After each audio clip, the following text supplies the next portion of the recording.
በዛሬው የትረካ ሰዓታችን በእውቀቱ ስዩም ለህትመት ካበቃው እንቅልፍና ዕድሜ ከተሰኘው መጽሐፍ ውስጥ ያገኘነውን እንደዚህ አሰናዳ ነው። ትረካውን ማድመጥ ሲጀምሩ ቪዲዮ ላይክ ማድረግዎን አይርሱ። ቻናላችንን ሰብስክራይብ ካላደረጉ ሰብስክራይብ በማድረግ የቻናላችን ቤተሰብ ይሁኑ። እስከ ትረካው ማብቂያ ድረስ አብራችሁን ቆዩ።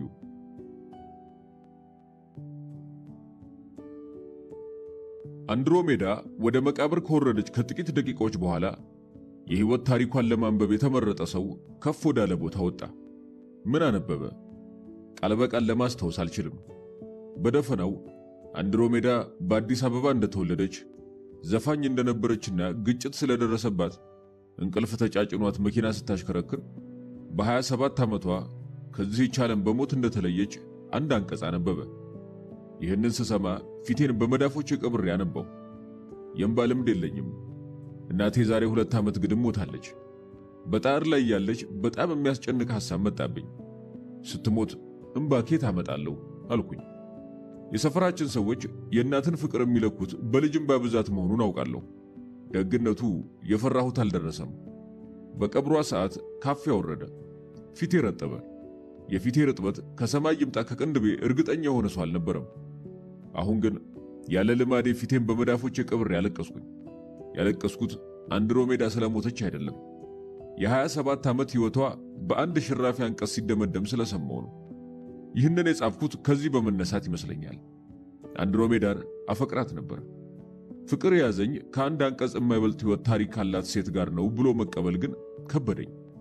የተሸበበ ታሪኳ ማራኪ ቀለም እንዳለው ጃንጥላ ካልተዘረጋ እንደማያምር ገባኝ።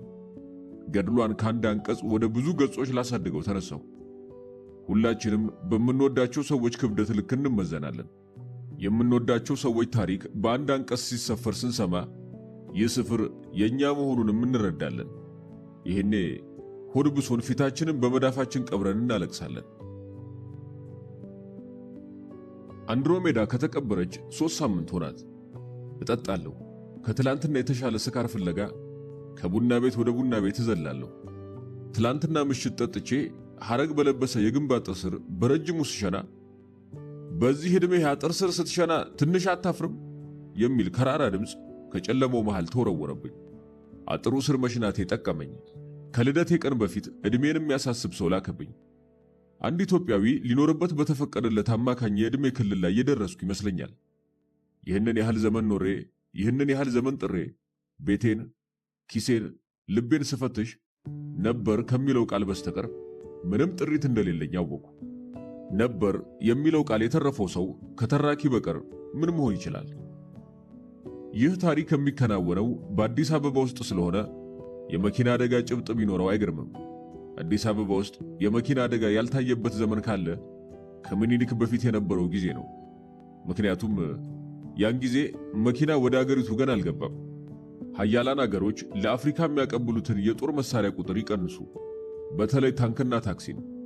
ባለፈው በመዲናይቱ በተካሄደ የመንግስት ተቃዋሚዎች አመጽ ምክንያት ታክሲዎች 3 ቀን ሥራ ቆሙ። አዲስ አበባ 3 ቀን ሙሉ ከትራፊክ አደጋ ተገላገለች። ከለማኝ ቡትቷም ገላ የተረፈ የሸገር አስፋልት ላይ እንደ ጠጠር የተበተነው የመስታወት ስብርባሪ እዚህም እዚያም ይታያል። የመንግስት ተቃዋሚዎች በእጃቸው ያገኙትን ሁሉ ወርውረው የአውቶቡስ መስታወት ይሰብራሉ። ሲቪሎች እርስ በእርስ ተላትመው የመኪኖቻቸውን መስታወት ያደቃሉ። አዲስ አበባ ውስጥ በሰላምም ሆነ በቀውጢ ቀን የሚያከብር ሥራ ካለ መስታወት ጠጋኝነት መሆን አለበት። ትዝ ይለኛል አንድሮሜዳ በመኪና ወደ ቤት እየሸኘችኝ ነበር። ከኋላ ወንበሮች ባንዱ ተቀምጫለሁ።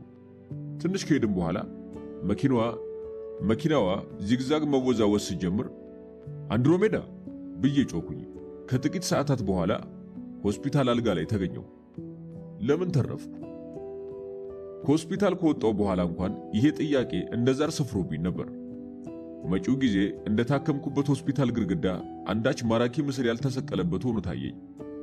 የአንድሮሜዳ መኪና ተጠረማምሶ ከቆመበት ቦታ የሚቀጥል የዕድሜ ጎዳና አልታይህ አለኝ። ራሴን እንደምገድል በጣም እርግጠኛ ሆንኩኝ። ከዚያ በፊት ግን አንድ የመጨረሻ ነገር ማድረግ ነበረብኝ። የአንድሮሜዳን ታሪክ ከአንድ አንቀጽ ወደ ብዙ ገጾች ማስረዘም ነበረብኝ። ለመሆኑ የመተረክ ስጦታ አለኝ? እኔ እንጃ። እርግጠኛ ለመሆን ሞክሬ ማየት ፈለግኩኝ። ባልቆጠርኳቸው ያበሻ ሌሊቶች ውስጥ ሁለት አጫጭር ታሪኮችን ተረኩኝ። የመጀመሪያውን ማየትና መጋረድ የሚል ርዕስ ሰጠሁት። ቀጣዩን መቅረብና መራቅ ብዬ ሰየምኩት። እኚህን ታሪኮች ለራሴ ሳነባቸው ደስ አሉኝ። እንዲህ ያለ ያተራረክ መልአክ አለኝ፣ የአንድሮሜዳን ታሪክ መጻፍ እችላለሁ አልኩኝ። ጽፌ ስጨርስ ምን ይቀረኛል? ራሴን ማጥፋት። ከመተረክ ችሎታዬ መተማመን ስጀምር ራሴን ለማጥፋት ያለኝን ድፍረት መጠራጠር ጀመርኩ። ምን ነካኝ? ከመኪና አደጋ ከተረፍኩ በኋላ የድሮ አይደለሁም። ከሆስፒታል አልጋ ላይ የተነሳሁት እንደ ሄርማፍሮዳይት ሆኜ ነው። ከፊል ገላዬ ንጉሥ ሻሪያር ነው፣ ከፊሉ ሻራዛድ። ለማንኛውም አሁን ስለ አንድሮሜዳ ልተርክ። አንድ ቀን እሷ በደረቷ ፍራሽ ላይ ተኝታ እኔ ከፊት ለፊቷ እግሮቼን ፒራሚድኛ አመሳቅዬ አጠገቧ ተቀምጬ ስለ ዘፈን እናወራለን። የኛ ሰው መስማት እንጂ ማዳመጥ ገና አልጀመረም። ለዚህ ነው ዘፈኔን ማጣጣም ያቃተው አለችኝ። የኛ ሰው ያለችው የዘፈን ክር መግዛት የሚችለውን የአዲስ አበባን ነዋሪ ነው። እስከዚህ ድረስ በራሷ እንድትመካ ያደረጋት አባቷ ይመስለኛል። በልጅነቷ ስታንጎራጉር ሰማትና በምድር ላይ እንዳንቺ ያለ ያማረ ድምፅ ተሰምቶ አይታወቅም አላት። በምድር ላይ ያሉትን ድምጾች ሁሉ ሰምቶ የሚያውቅ ይመስል በአባቷ ትምክህተኝነት ምክንያት አማልክት ተቆጡ መሰል ተከታታይ ቅጣት ላኩባት። በሁለት ዓመታት ውስጥ 2 አልበሞችን አከታትላ አሳተመች። ግን አንዱም በወግ ሳይደመጥላት ቀረ። ተስፋ አልቆረጠችም። ቀኗን ጠበቀች። አባቴ ጉረኛ አልነበረም አለችኝ በሌላ ቀን። ግን ደግሞ ትሁትም አይደለም። ለዚህ ይመስለኛል በጣም የምወደው። አንገቴን እንዳልደፋ ያስተማረኝ እሱ ነው። ሰው እጅግ ትሁት የሚሆነው በሬ የሚያቀረቅረው ሊወጋ ሲያስብ ነው ይል ነበር። የትህትናም ሆነ የጉራ ዓላማ አንድ እንደሚመስለኝ ነገርኳት። የሁለቱም ዓላማ የበላይነት ነው። ልዩነቱ ጉረኛው የበላይነትን ተንጠራርቶ ይሸመጥጣታል፣ ትሁቱ አጎንብሶ ይለቅማታል።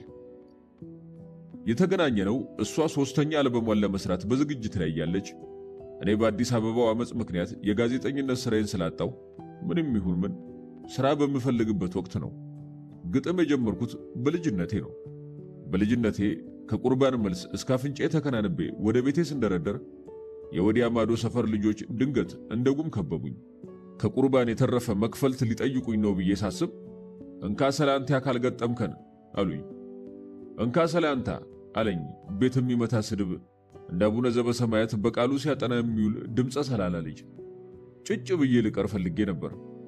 ግን በኔ መሰደብ ለመዝናናት የጎመጁ ጓደኞቹ ጭጭ ብል ሲጦም የዋለ ሆዴ ላይ እንደሚረግጡኝ ስላወቅሁ በምንቲያ አልኩኝ።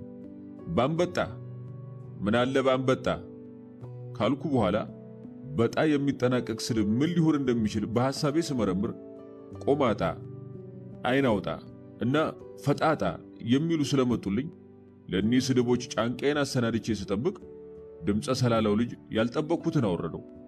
መጋኛ እንደመተው ሰው ሁኔታ የተዟዟረ። ውጫጭ ጓደኞቹ እንደ ደጋን እየተቀለበሱ ሳቁብኝ። ቤት ገብቼ እናቴ የነገረችኝን የሰማዕቱን እስጢፋኖስን ታሪክ በማሰብ ልጽናና ሞከርኩኝ። ግን አይሁድ በሰማዕቱ ላይ ካዘነቡት ኮረት ይልቅ የዚያ ማዶ ሰፈር ልጅ ስድብ የሚያም ሆኖ አገኘሁት። የሰማዕቱን ገድል ትቼ ቤት የሚመታ ስድብ ሳሰላሰል አደርኩ። አነጋግ ላይ ብድሬን ለመመለስ ወደ ወዲያ ማዶ ሰፈር ሄድኩኝ። ምንድር ፈለክ አለኝ ድምፀ ሰላላው ልጅ ከጓደኞቹ ጋር ብይ ሲጫወት ባገኘው። እንካስ ላይ አንተ ልገጥምህ ነው አልኩት። ጓደኞቹ በብይ መጫወቻ ሞር ዙሪያ ከተንበረከኩበት ተነስተው የጉልበታቸውን አዋራ ያራግፉ ጀመር። እንካስ ላይ አንተ አልኩኝ የፉከራ በሚመስል ልበ ሙሉነት። በምንቲያ አለኝ ድምፀ ሰላላው ልጅ።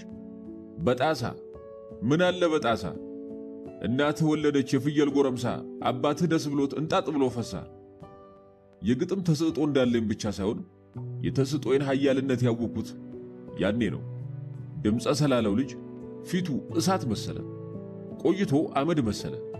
ጓደኞቹ እንደወትሮ በመሳቅ ፈንታ እግሬ እስኪግል አባረሩኝ። ገና በልጅነቱ በግጥም ምክንያት መከራ የደረሰበት የመጀመሪያው ኢትዮጵያዊ እኔ ሳልሆን እቀራለሁ። ከሷ ጋር የተገናኘነው ብሔራዊ ቲያትር በተዘጋጀ አንድ የግጥምና የሙዚቃ ዝግጅት ላይ ነው። የንባብ ተራዬ ሲደርስ ቤትም አይመታ ግጥም አቀረብኩ። አዳራሹን የሞላው ታዳሚ እጁን ቤት ጥሎ የመጣ ይመስል ስላላጨበጨበልኝ አኩርፌ ከአዳራሹ ወጣሁና ዝግጅቱ እስኪጠናቀቅ ውጪ ቆየው። ዝግጅቱ ተጠናቆ ኮክቴል ግብዣ በሚቀርብበት ጊዜ ታዳሚዎች ምናልባት ዘግይቶ የገባቸው ነገር ካለ ስለኔ የሚሉት አይጠፋም ብዬ በማሰብ ወደ አዳራሹ ተመለስኩ። ማንም ከጉዳይ አልጣፈኝም። አዳሜ ቅድም ለጭብጨባ የሰሰተውን እጁን ወደ ኬኩና ወደ ኮካው ይመዘዋል። እጅግ አዘንኩኝ። በልጅነቴ የወዲያ ማዶ ሰፈር ልጆች በእንኪያ ሰላንታ እናቴን ሲሰድቡብኝ እንኳን እንዲህ አይነት ሐዘን አልተሰማኝም። ሐዘኔ ፊቴ ላይ እንደ ላብ ከመፍለቁ በፊት ለመውጣት ፈለጉ። ግን ምናልባት በዙሪያዬ ቆሞ የሚያየኝ ሰው ካለ አኩርፌ ሳይሆን ቀጠሮ ደርሶብኝ የወጣው እንዲመስላቸው ከፊቴ ያገኘኋትን ረጅም ልጅ ሰዓት ይዘሻል ከማለቴ ጥያቄ በታዳሚው ጫጫታና የሳህን የማንኪያ ውጥንቅጥ ድምፅ ተዋጠ። ልጅቱ እንዳልሰማችኝ ብቻ ሳይሆን ምናልከኝ እንደምትለኝ እርግጠኛ ሆኜ ሳልጨርስ አመሰግናለሁ ያንተም ጥሩ ነበር አለችኝ። ግር አለኝ። ወዲያው ግን ቅድም ከአዳራሹ ወጥቼ ሳለ ዝግጅት ካቀረቡት መካከል አንዷ ሳትሆን አትቀርም ብዬ ጠረጠርኩኝ። ሆኖም ዘፈን ይሁን ግጥም ባቀረበችው ዝግጅት ላይ እርግጠኛ ስላልሆንኩ ለማውጣጣት የኔ ቤት ስለማይመታ ብዙ የወደዱት አይመስለኝም፣ ያንቺ ግን ብዬ ቆምኩኝ። የኔም መልእክቱ የገባቸው አይመስለኝም ስትለኝ እንደኔ ግጥም እንዳቀረበች ጠርጥሬ ለማንኛውም ለኔ ግጥምሽ ጥሩ ነበር አልኳት። ዜማውና አዘፋፈኑስ አልወደድኮ አለችኝ። ስህተቴ የልጅቷን ዘፋኝነት አረጋገጠልኝ። እኔ በበኩሌ ሁሉንም ነገር ወድጄልሻለሁ እንቅስቃሴሽን ሳይቀር አልኳት። መቼም ተቀምጣ እንደማትዘፍን በመገመት ሌሎቹ የራሳቸው ጉዳይ ብዬ ጨመርኩኝ። ደስ አላት። ጉንጬን በጣቷ ቆነጠረችው። ማንም እንደዚህ አድርጎልኝ ስለማያውቅ ደስ አለኝ። ድል ተሰማኝ። በልጅነቴ የወዲያ ማዶ ሰፈር ልጆችን በእንካስሊያንታ ያሳፈርኳቸው ቀን የተሰማኝን ያህል ድል ተሰማኝ። ከዛች ልጅ ጋር ለብዙ ጊዜ እንደምንተዋወቅ ሰዎች ማውራትና መሳቅ ጀመርን። በዕለቱ ከታዳሚዎቹ መሃል የወደደን ስላልነበር እርስ በእርሳችን ከመዋደድ በቀር ምርጫ አልነበረንም። በመጨረሻ የስልክ ቁጥሯን እንዲህ ስትነግረኝ ስሟን እንደማላውቀው ትዝ አለኝ። ይሄ ትልቅ ጥፋት ነው። ሰዎች የሚኖሩት በደማቸው ሳይሆን በስማቸው ዝውውር ምክንያት እንደሆነ አውቃለሁ። ለምሳሌ ከአንድ ሰውዬ ጋር በመንገድ እንገናኛለን። ሰውየውን ረስቼዋለሁ። በዚህ ዘመን ይሄ ያለ ነገር ነው። ከደሞዝ ቀን በቀር ሁሉ ነገር ይረሳል። ሰውየውን ብረሳውም እሱ ስላላስታወሰኝ ሻይ ቡና እንበል እለዋለሁ። ቡና እየጠጣን ስለ ሀገራችን ኢኮኖሚ እናወራለን። በወሬያችን መካከል ግን ስማችንን አናነሳም። ምን ይሰራልናል? መቼም የሱና የኔ ስም ኢኮኖሚውን እንደማያሳድገው የታወቀ ነው። ሰውየው ግን ተሰውሮ የኖረ ወንጀል ምስጢር እንደተገለጠለት መርማሪ ፖሊስ ድንገት አይኑን አጥብቦ ራሱን በጣም እየነቀነቀ ስሜን ረስተሃል ልበል ይለኛል። ዝም እላለሁ። መቼም ስሙን እንደገና ከምጠይቀው ብድር ብጠይቀው ይመርጣል። ራሱን ወደ ጎን እየወዘወዘ በገዛ ጋዜጣህ ላይ ስሜ ቁልጭ ብሎ ወጥቶ ዘነጋሁት እንዳትለኝ ይለኛል። ምን ልበለው? እሰራበት የነበረው ጋዜጣ ላይ ስሙ መውጣቱንም ሆነ ስሙን መርሳት አያስገርመኝም። አፍተሮል ጋዜጣ ማለት የስም ማጎሪያ ማለት ነው። የዘንድሮ የፊዚክስ ኖቤል ሎሬትና አፋልጉኝ ማስታወቂያ የወጣለት ጎረምሳ ስማቸው በአንድ ገጽ ላይ ይወጣል። እና በዚህ ሁኔታ ውስጥ ይሄ ሰውዬ እንዴት ትዝ ሊለኝ ይችላል? ሰውየው ግን አይረዳኝም። ፊቱ እሳት ይለብሳል። ደህና ሲያጫውተኝ የቆየው ሰውዬ ለኢኮኖሚው ጥሩ መፍትሄ ያመላክታል ያልኩት ሰውዬ ገና ለገና ስሙ ስለጠፋኝ ስሙን ያጠፋሁበት ይመስል ሆድ ይብሰዋል። ሰዎች ስማቸውን ሲረሱባቸው አይደለም ሲያምታቱባቸውም እንኳን እንደሚከፉ ልምድ አስተምሮኛል። ለምሳሌ ቤት አከራዬ ለብዙ ጊዜ ማን እንደሚባሉ አላውቅም ነበር። አንድ ቀን ከጎረቤታችን ተቀያይመው ይቺን ይወዳል ተሼ ብለው ሲፎክሩ ስለሰማው በነጋታው ባጠገባቸው ሳልፍ ደህና ዋሉ ጋሽ ተሾመ አልኳቸው። ከጥርሳቸው ጋር አብሮ የበቀለ የሚመስለው መፋቂያቸውን እንደነከሱ ከቤት በሚያባርር ግልምጫ ተመልክተውኝ ሄዱ። በኋላ ሳጣራ ተሾመ አይደለም ተሻገር ነው ስማቸው። ልብስ የምታጥብልኝ ምግብ የምታበስልልኝ ተመላላሽ ሰራተኛ አለችኝ። የቀጠርኳት ቀን ስምሽ ማን ነው አልኳት። የኔ አለችኝ በጠቋሚ ጣቷ ደረቷን እየነካች። አዎ ያንቺን ለማለት ራሴን እያወዛወዝኩ 3 ደቂቃ ስታስብ ቆይታ ሸዋዬ አለችኝ ፊቷ በደስታ በርቶ። እኔ ዘንድ ከመምጣቷ በፊት የሚቀጥሯት ሰዎች ሊጠሯት ሲፈልጉ አንቺ ይሏት እንደነበር ነገረችኝ። ለብዙ ዘመን ስላልተጠራ ስሟን ሳትዘነጋው እንዳልቀረች ጠረጠርኩ። 3 ደቂቃ ያህል ካሰበች በኋላ ትዝ አላት። ሸዋዬ መሆኑን ስለደረሰችበት ደስ አላት። ወደ ሥራ ብቻ ሳይሆን ወደ ስሟ ስለመለስኳት ደስ አላት። በነገራችን ላይ አባቴ 12 ልጆች አሉት። ለ12ታችንም የሚሆን ስም ከየት እንዳገኘ ይገርመኛል። ዘበኛ ስለነበር ሌባ የማባረር ገድል ይኖረዋል መቼም። ሌባ ሲያባረር አይቼው ባላውቅም የራሴ ግምት አለኝ። አባቴ ሲፎክር በልጆቹ ስም ነው።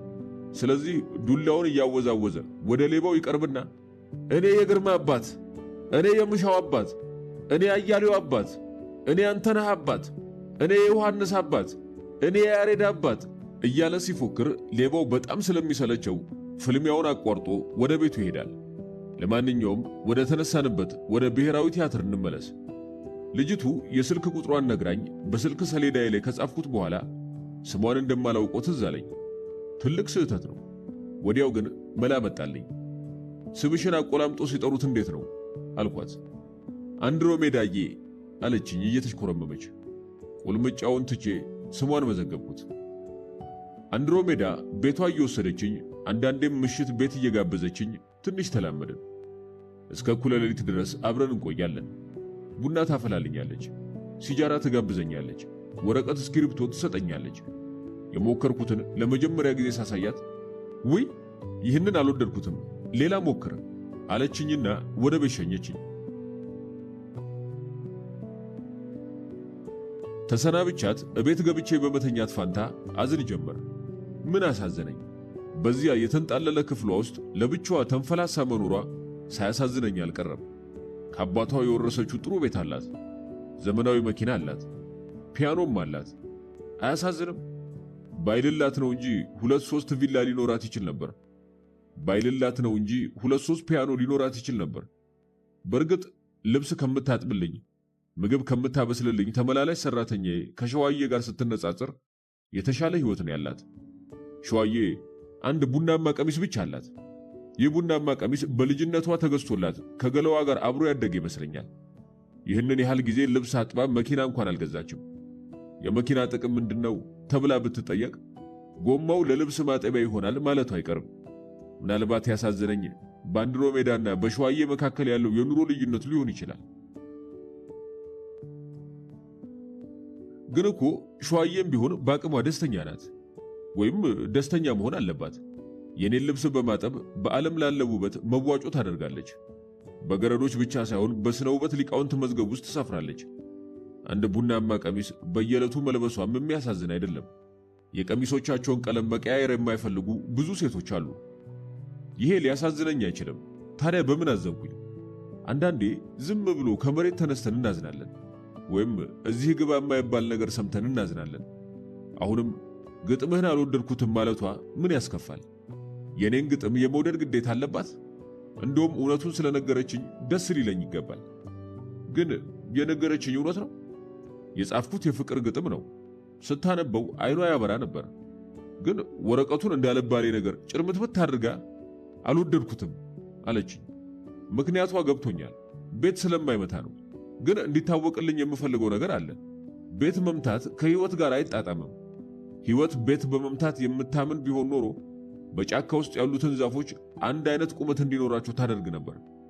ይህንን የበለጠ ለማብራራት የሚከተለውን ተረት ከናቴ ልስማ ከሌላ እርግጠኛ አይደለሁም በማግስቱ ነገርኳት። እንግሊዝ ህንድንና አብዛኛውን የአፍሪካ ምድር በምትገዛበት ዘመን ከወታደሮቹ በፊት ሰላዮቿን ወደ ኢትዮጵያ ምድር ትልክ ነበር። ከሰላዮቹ አንዱ ጎብኚ መስሎ ለኢትዮጵያ ንጉሥ ከገባ በኋላ ዲስኩሩን ሲያቀርብ ዓለምን የምንገዛው ወደን እንዳይመስሎት፣ ገዥነትን ብናበዛው የሚያስመርቀን ብናጎድለው የሚያስወቅሰን መክሊት ስለሆነ ነው። እግዚአብሔር በጦር ጥበብ ብቻ ሳይሆን በአእምሮም እንድንልቅ አድርጎ ፈጥሮናል። ለመሆኑ ስለ ሼክስፒር ሰምተው ይሆን ብሎ ጠየቃቸው። ሼክስፒር ምንድነው? የጦር መሳሪያ ነውን? አሉ ንጉሡ። የቅኔ ሰው ነው። እነሆ አንዱን መጽሐፍ አለና ሐምሌትን ሰጣቸው። ንጉሡ 2 ገጽ አነበቡና የንቀት ሳቅ መሳቅ ጀመሩ።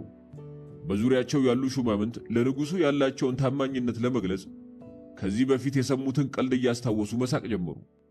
እንግሊዙ በበኩሉ በእርጅና ምክንያት ጥርስ የሌለውን የንጉሱን አፍ ከንጉሱ ጀሌዎች አንዱ ለመከለል ሲሞክር ስለተመለከተ ሳቁን መቆጣጠር አልቻለም።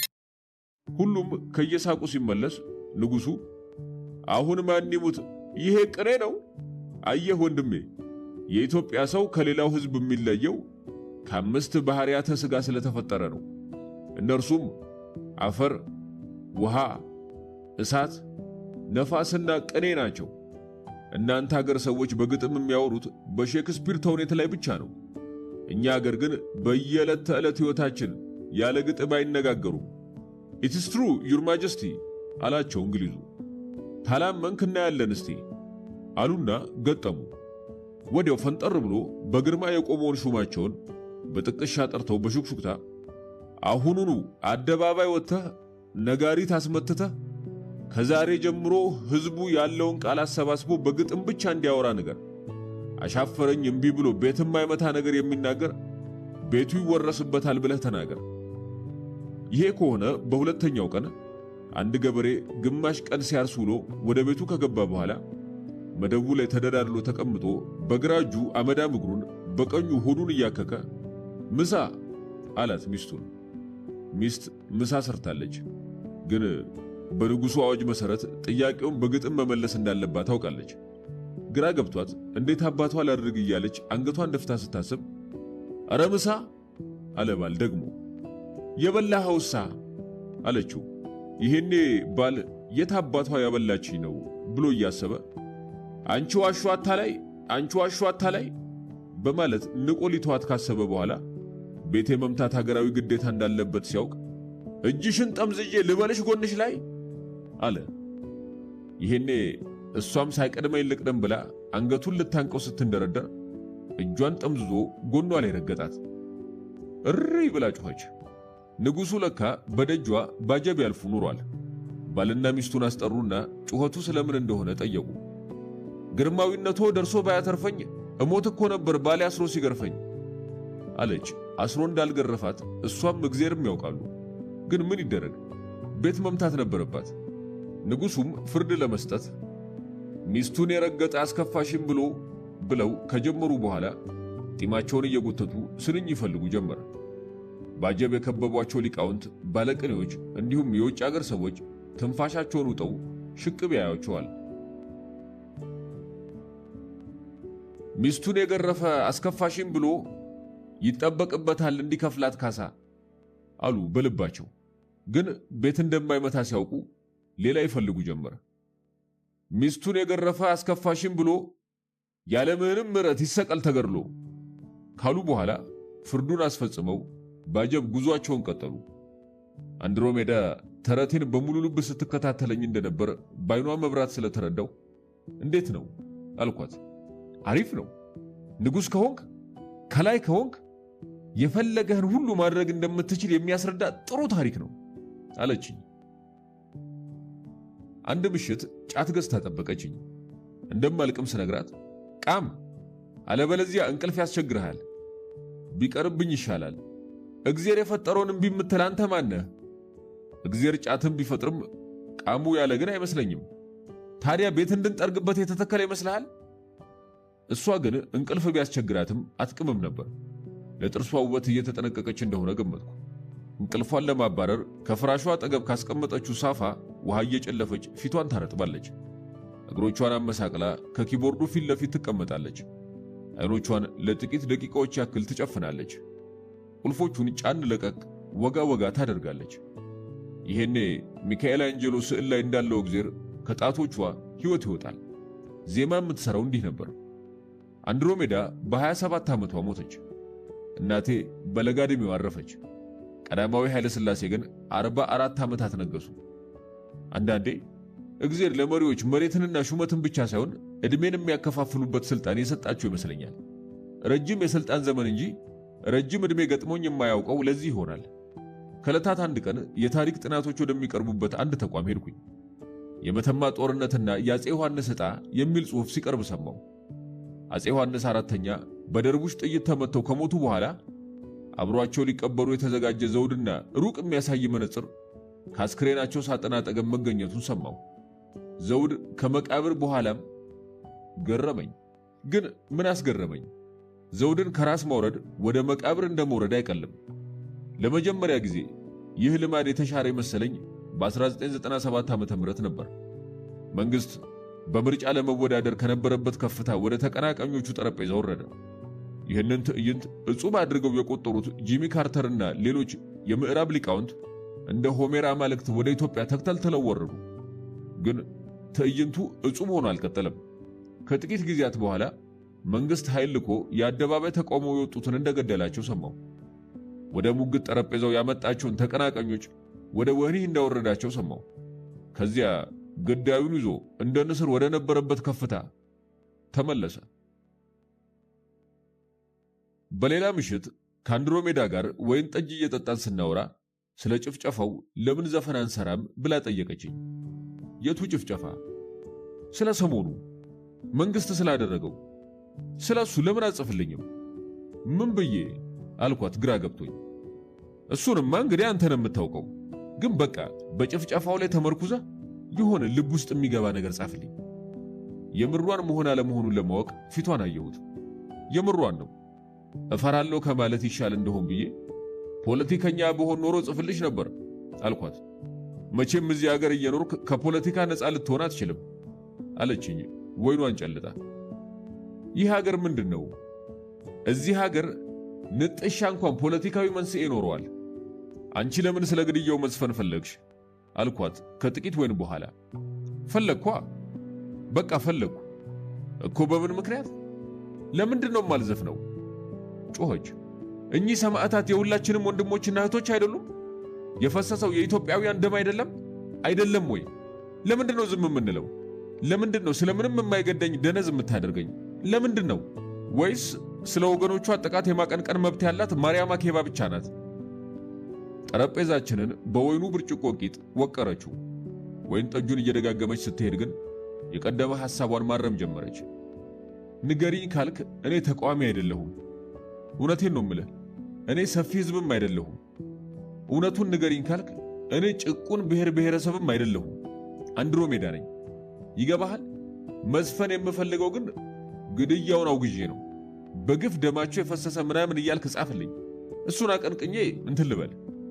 ምንቲ ታሪክ ልስራ? ምን አልሽ? ታሪክ እንስራ። ለሞራል ግን ጥሩ አይመስለኝም አልኳት። እንዴት? ተቆጣች። ስትቆጣ ተኝታ የተነሳች ይመስል ሞቅቷ አለቀቃት። ማለቴ እንዲህ በፍጥነት ዘፈን ስንሰራ ክፉ አጋጣሚን እንደ መልካም ዕድል የተጠቀምን እንዳይመስል ብዬ ነው። እናንተ ጋዜጣ ላይ ስለተገደሉት ሰዎች ዜና አልሰራችሁ? ሰርተናል። መቼ? በግድያው ማግስት መሰለኝ። እና የጋዜጣችሁ ኮፒ አልጨመረም? ኮፒው የጋዜጣችን? እንዳትደብቀኝ። ለማበረታቻ ከዚህ በፊት አይቼው የማላውቀውን ቀስቃሽ ፈገግታ አሳየችኝ። ኮፒውስ ጨምሯል አልኳት። ታዲያስ እኔስ ምን አልኩኝ አለችኝ በድል አድራጊነት ስሜት ፈገግ ብላ። እኒያ ሰዎች በሕይወት እያሉ ለአንተ ምንም አልነበሩም። ሲሞቱ ግን አንባቢ የሚስብ ዜና ለመሆን ችለዋል። ልለው የፈለግኩት ገብቶሃል ወይስ? ልትለው የፈለገችው የገባኝ መሰለኝ። እና ትጽፍልኛለህ? አጽፍልኝም? ምንድን ነው የምጽፍልሽ? ስለፈሰሰው ደም የሆነ የሚያነጋግር የሚያወዛግብ ነገር ትጽፍልኛለህ ወይስ አጽፍልኝም? አንገቷ ላይ የሚያምር ሐብል ተመለከትኩ። ሐብሉን በጣቶቿ ወደ ላይ ተሰበስበውና በጡቶቿ ስንጥቅ ውስጥ ታዘልቀዋለች። እንደምጽፍላት ነገርኳት። በስሱ ማካፋት ጀመረ። የሰማያት ወለሎች እጣቤ ዘነበ ይመስል አዲስ አበባ ወዲያው ቆሸሸች።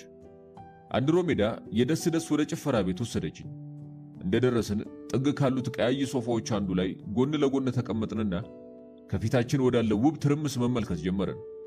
የሚዘሉ ሰዎች፣ የሚዘሉ ብርሃኖች፣ የሚዘሉ ድምጾች ልቤን በደስታ ዘለሉት። ሴቶች ከመብራቶች ጋር እየተፎካከሩ አሁንም ይስቃሉ። ከሙዚቀኞች ጋር እየተፎካከሩ አሁንም ይጮሃሉ። ሁሉም ውቦች ሆኖ ታዩኝ።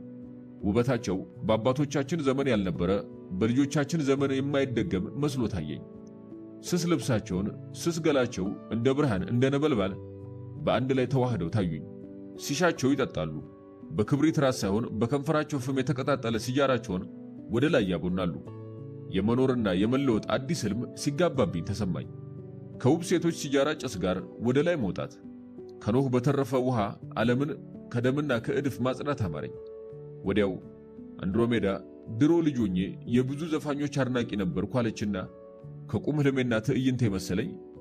ወደ ሙዚቃ ስገባ ግን ጠምጄ ያስኳቸው። ምን ብዬ ልንገርህ? በቃ ታክሲ ውስጥ ዘፈናቸው ተከፍቶ ስሰማ ቁርጠት ያመኛል። ሰውዬ ይችን ሴትየው አፏን ልታዘጋልኝ ትችላለህ? አለበለዚያ መውረዴ ነው ብዬ በታክሲ ሾፌሩ ላይ ጮክ ያውቃለሁ። ያኔ እንደውም ብዙ ዘፋኞች አልነበሩም። አሁን ግን ጥምቀት ይመስል በነሸጠው ቁጥር ማንም እየተነሳ ይዘፍንብናል። ከመድረኩ የሚወጣው የሙዚቃ ድምፅ የምትናገረውን እንዳይውጥባት ወደ እኔ በጣም ተጠጋች። አሁን ደረቷ ላይ ያሉትን የኩል ቀለም ያላቸውን የተፈጥሮ ነጠብጣቦችና ከንፈሯ ላይ ያሉትን ደቃቃ ሐረጎች ማየት እችላለሁ።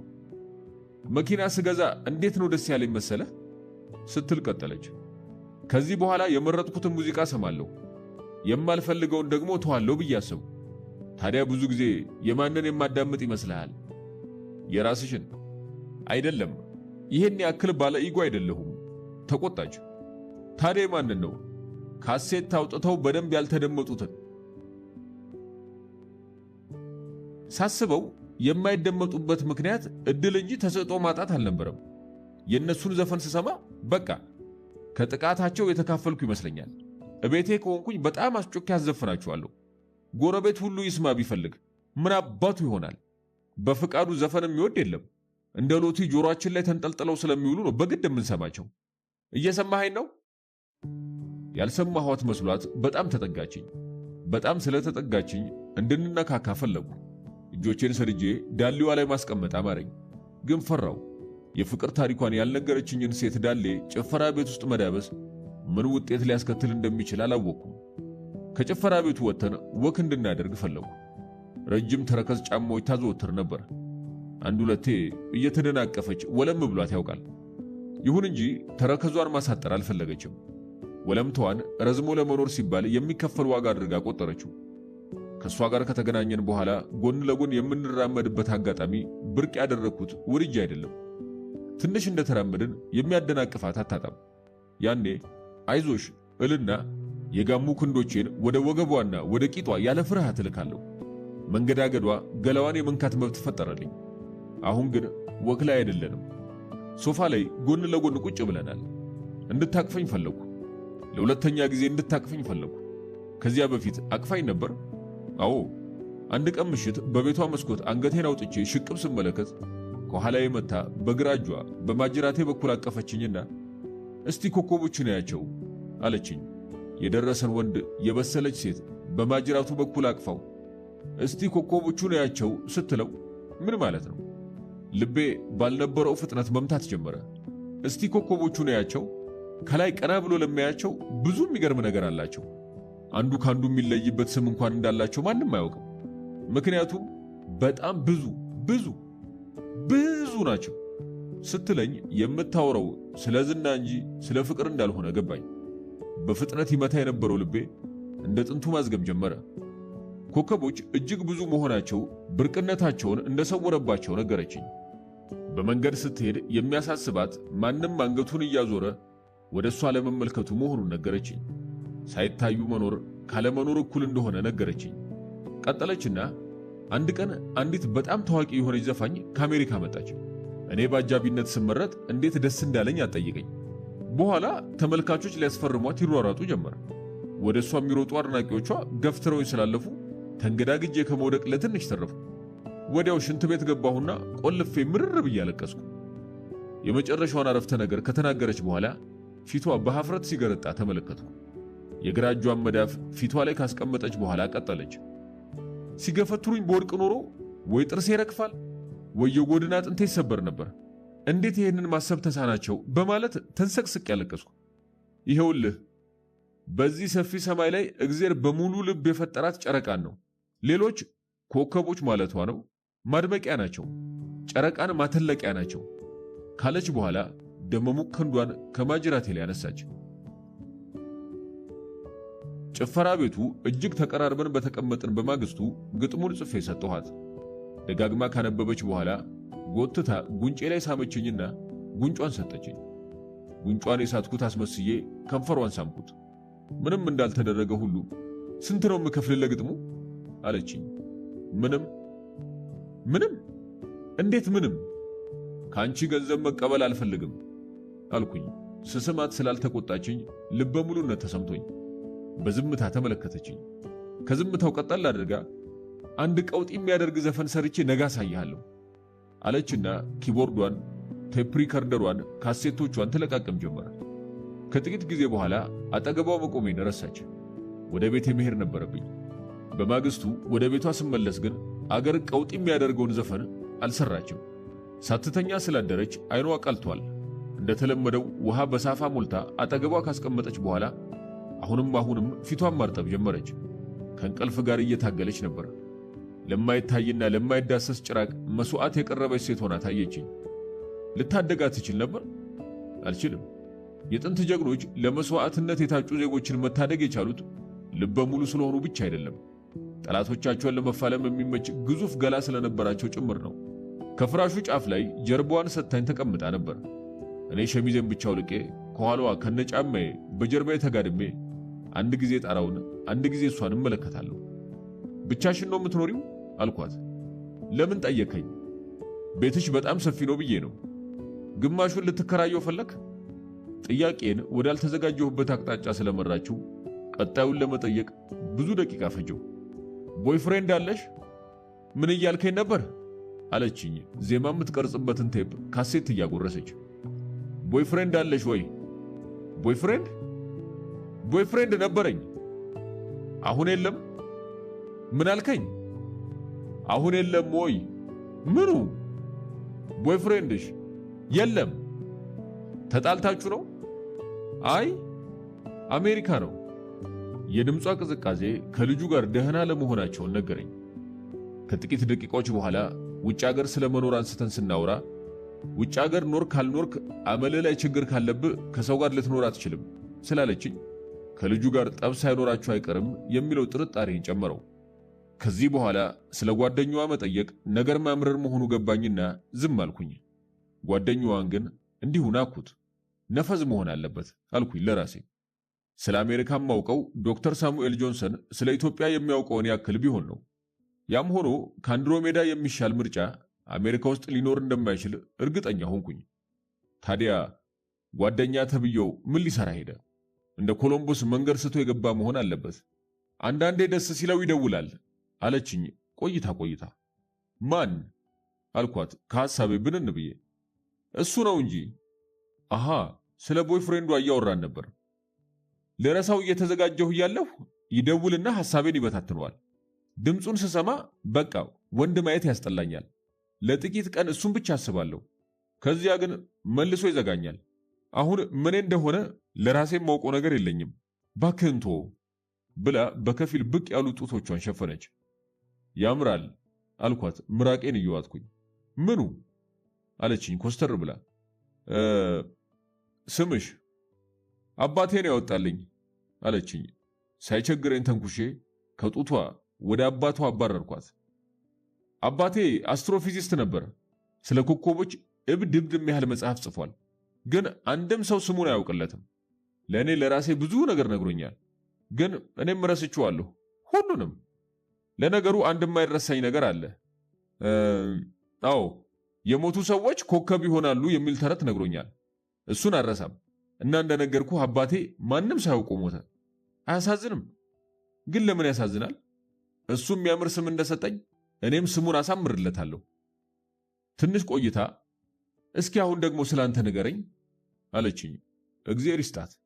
ማንም ስለ ራሴ ጠይቆኝ አያውቅም። በጋዜጠኝነቴ ከፊል አዲስ አበቤን ስጠይቅ ኖሬያለሁ። ወደ ቢሮዬ የሚመጣውን ሁሉ ትንሽና ትልቅ ሳለን እስቲ አሁን ደግሞ ስላስተዳደጎ ጥቂት ይንገሩኝ እላለሁ። አሁን እጅግ በሳል ጥያቄ አመጣ ብለው ይጀምሩና ስለ ራሳቸው ይተርኩልኛል። ግን መልሰው እኔን አይጠይቁኝም። እንዲያውም ጋዜጠኛ አስተዳደግም ሆነ ልጅነት ያለው አይመስላቸውም። ቢቸግረኝ ምን ነው ጭንቅላቴን ትንሽ ነካ ባደረገኝ ወደ ሳይኮአናሊስት ሄጄ ስለ ልጅነቴ በተናዘዝኩ እላለሁ። አባቴ የሌሊት ተረኛ ዘበኛ ነበር። የመንደራችን የህብረተሰብ መምህር፣ ድህነትን በ3 ደረጃዎች ቁልቁል ይመድቡታል። ድሃ፣ ሰቀቀናም ድሃና ጋሽ ተመስገን። ጋሽ ተመስገን አባቴ ነው። አባቴ ምንም ዘበኛ ቢሆን ከጥበቃ ባስተረፋቸው ሌሊቶች 12 ልጆችን መውለድ ችሏል። የደብራችን ቀሳውስት አዳዲስ ወንድሞቼን በማጥመቅ ተጠምደው ለፍትሃትና ለመክፈልት ጊዜ ስላላገኙ አባቴ መውለዱን አቁሞ መስገድ እንዲጀምር ባያሳስቡት ኑሮ የደብራችን ቀሳውስት አዳዲስ ወንድሞቼን በማጥመቅ ተጠምደው ለፍትሃትና ለመክፈልት ጊዜ ስላላገኙ አባቴ መውለዱን አቁሞ መስገድ እንዲጀምር ባያሳስቡት ኑሮ በአገራችን አንድ አዲስ ነገድ መፈጠሩ አይቀርም ነበር። አባታችን ዘበኛ፣ እናታችን የዘበኛ ሚስት ስለነበረች እኔና ወንድሞቼ እንደ ማንኛውም ድሃ ኢትዮጵያዊ ጠግበን የምንበላው የዓመት በዓል ቀን ብቻ ነበር። ወላጆቼ እኔንና ወንድሞቼን ቀን ቀን ወይ ወደ ቅዳሴ ወይ ወደ እንጨት ለቀማ ወይ ወደ ተማሪ ቤት ይልኩናል። ከማስቀደሳችን እንጨት ከመስበራችን ፊደል ከመቁጠራችን በላይ የሚያስደስታቸው ቤቱን መልቀቃችን ነው። ቀን ቀን ቤቱ ባዶ ስለሚሆን ከመወለዳችን በፊት የነበረውን ጊዜ ስለሚያስታውሳቸው ለመውለድ የሚነሳሱ ይመስለኛል። ማታ ግን ጭንቅ ነው። ሁላችንም ከያቅጣጫውን ፈልስና ቤቱን የጥምቀት ጃልሜዳ እናስመስለዋለን። እናቴ እኒህን ልጆች እኔ ነኝ ወይስ ጨለማ ነው የወለዳቸው ሳትል አትቀርም። በአባቴ የሌሊት ዘበኝነት ሳትቀና የምትቀር አይመስለኝም። እሱ ምን አለበት በሥራ አመካኝቶ ከልጆቹ ያመልጣል ስትል ሰምቻታለሁ። እንግዲህ ማታ እናታችንን እንደ ጭስ እንከባትና ከ12ታችን ማን ደፍሮ እራት እንደሚጠይቅ ባለማወቅ እርስ በርሳችን ስንተያይ ታየንና ትነቃብናለች። ሳይቀድሙ ይልቅነም ብላ ነው መሰል ተረት እየፈጠረች በላዩ ትተርክልናለች። ተረት ባለቀባት ጊዜ በየተራ እያነሳች ትመርቀናለች። በወንጌል እንደሰማነው ከሆነ ጌታ ለ12ቱ የሚተርክላቸው አሳ መጥገባቸውን ካረጋገጠ በኋላ ነው። እናታችን የተጣደው እስኪበስል እንጂ ለራት ማስረሻ የምትተርክልን ስለማይመስለን ስናዳምጣት እንቅልፍ በየተራ ይጥለናል። በማግስቱ ጧት ማታ የበላችሁበትን ዕቃ ሳታነሱ ተኛችሁ አይደል ብላ ተቀጣናለች።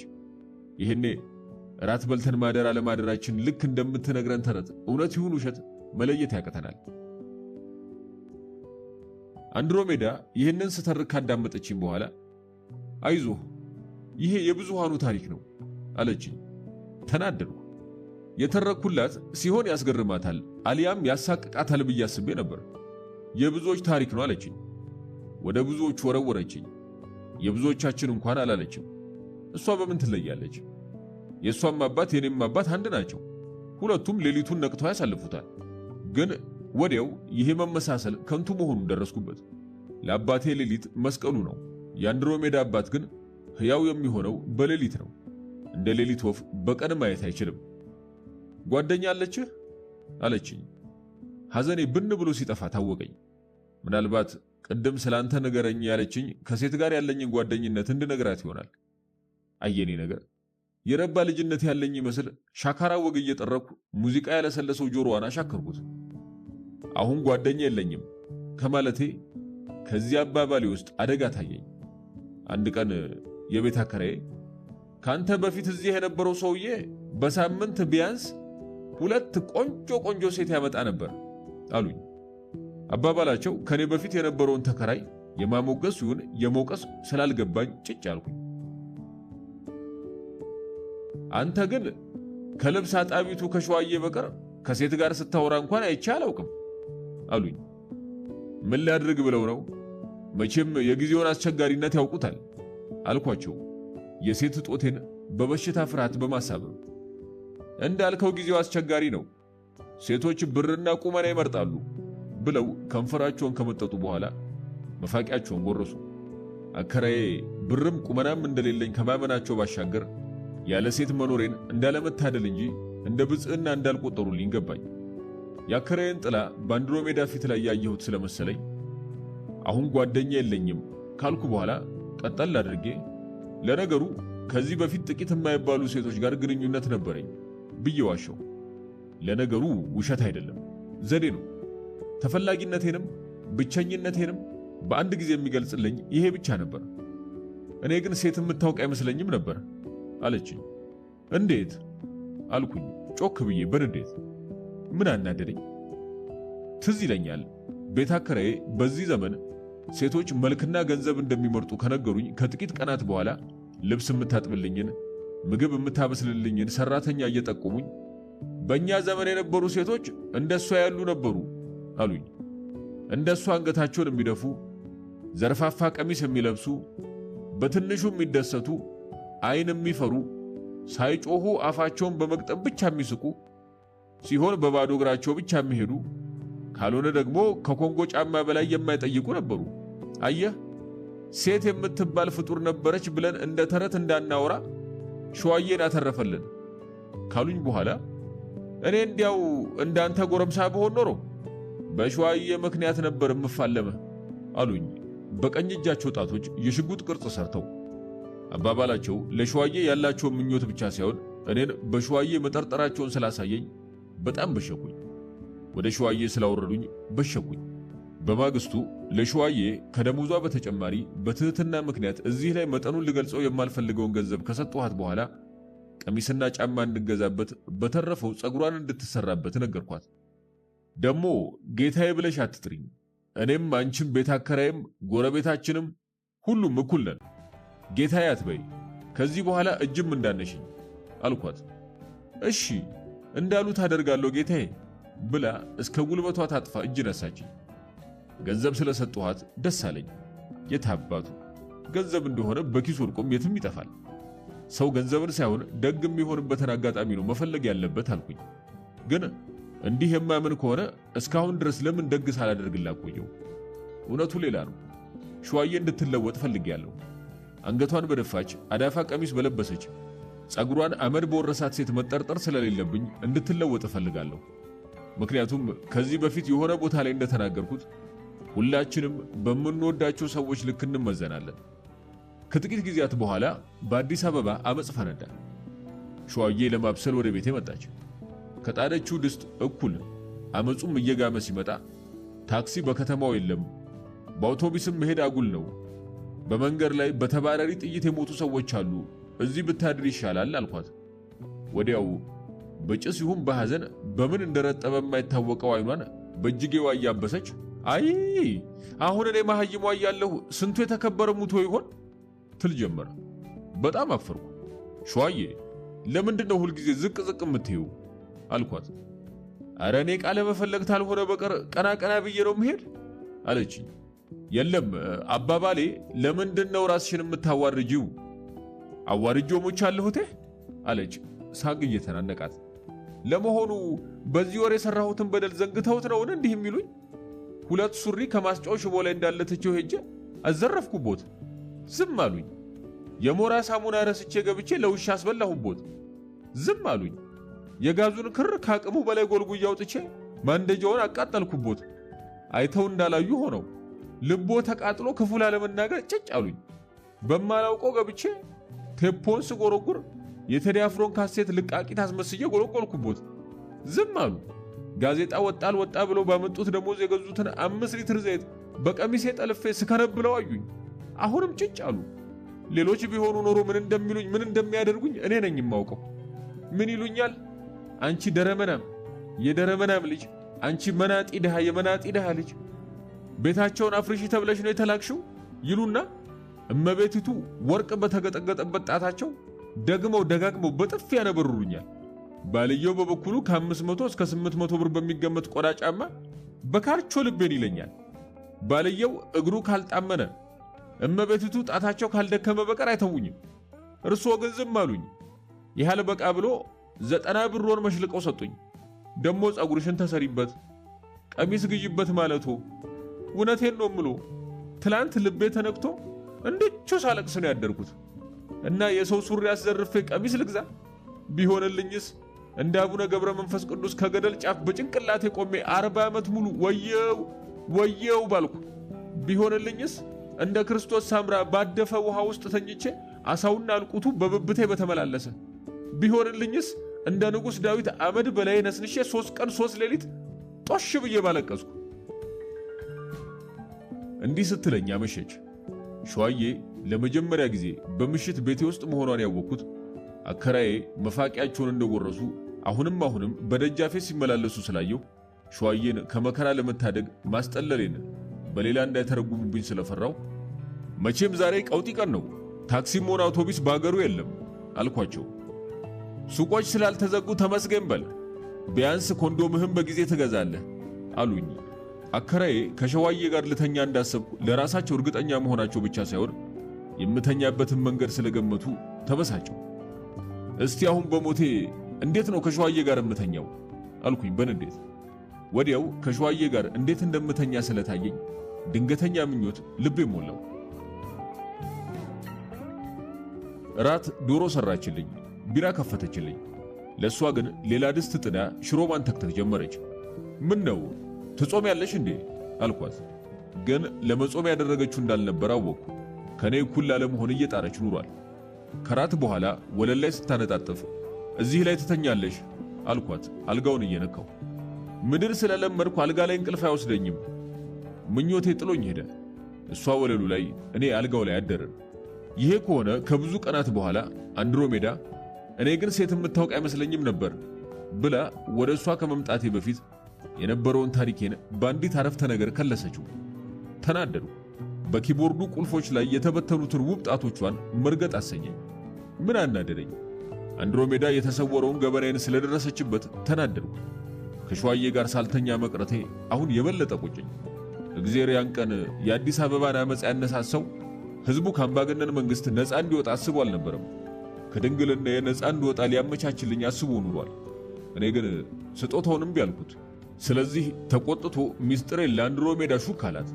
ይኸው አሁን የኪቦርድ ቁልፎቹን እየነካካች እኔ ግን ሴት የምታውቅ አይመስለኝም ነበር ብላ እንድትዘባበትብኝ ድፍረት ሰጣት። ያ የማታ ዕድል እንደ ብርቆፍ ከጄ ሊያመልጥ አይገባም ነበር። ካልጋዬ ላይ ዱብ ብዬ በለሆሳስ እየተራመድኩ ወደ ሸዋዬ ፍራሽ መውረድ ነበረብኝ። ከዚያ ላይዋ ላይ መውጣት ነበረብኝ። ማቀፍ ነበረብኝ። ግጥም አድርጌ ማቀፍ ነበረብኝ። እንዲህ እያሰብኩ አንድሮሜዳን አቀፍኳት። አንድሮሜዳ የተቀመጠችበት ፍራሽና ከብዙ ቀናት በኋላ ሸዋዬ ተጠቅልላ የተኛችበት ፍራሽ አንድ ሆኖ ታየኝ። አንድሮሜዳን አቀፍኳት። የገዛ ትንፋሼ ከንፈሬን ሲያነደው ተሰማኝ። ምንድነው አለችኝ። አልመለስኩላትም። ዞር አቀፈችኝ። ቀበቷን በደመነፍስ መፍታት ጀመርኩ። ዝም አለችኝ። ቀበቷ ተስቦ አላልቃለኝ። ኮንዶም ይዘሃል አለችኝ። ከታች ሆኜ ሱሪዋን እንደ ባንዲራ ቁልቁል ማውረድ ሲጀምር አልያዝኩም። ለምን አልያዝክም?